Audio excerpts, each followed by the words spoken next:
babaeng agila, pinakiusapan sa liwanag ng umaga.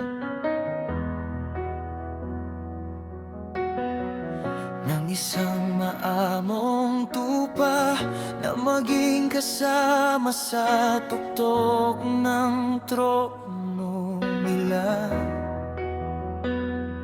Pumayag siyang magtanggol buong puso, buong araw, buong gabing sunog kilay.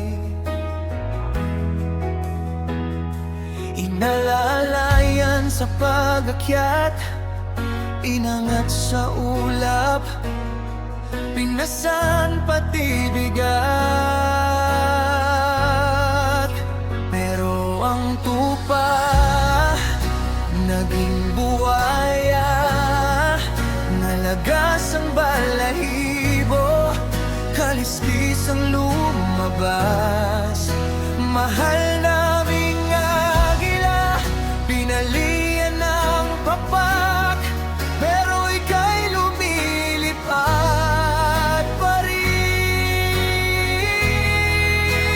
Sugatan man, di urong sa laban, ikaw ang pagpat namin, ikaw ang lakas ng bayan. Nang siya'y mahalala, nag-iba ang tingin, nag-iba ang pagsinta. Dating mahinang ang tinig, ngayon ay pangil na ang sagot sa bawat daing.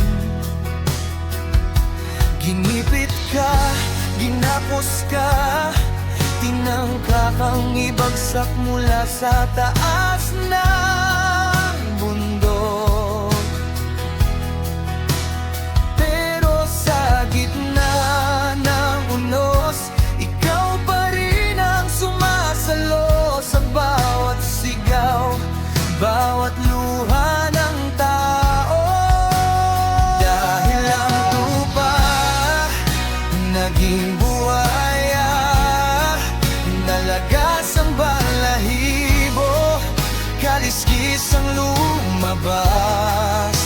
Mahal naming agila, binalian ng pakpak, pero ika'y lumilipad pa rin.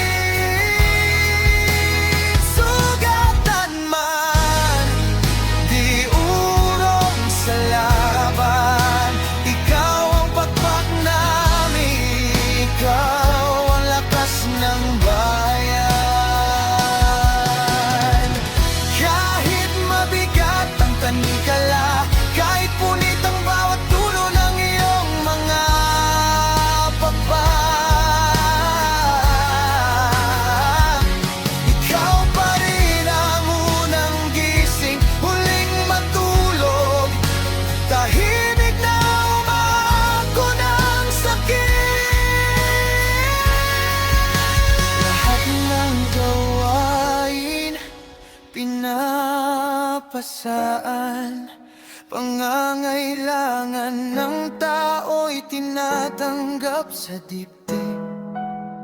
Kahit hirap ka nang huminga, inuubos mo ang hininga para sa kanila.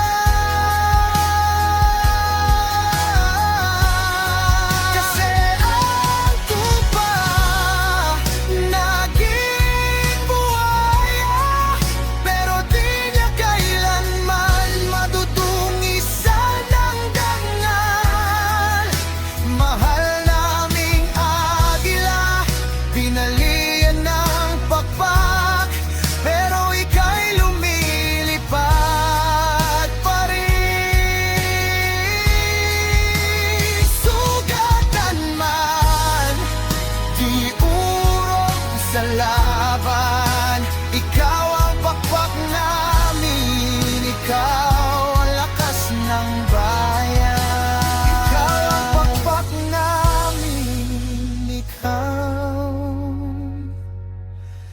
lakas ng bayan.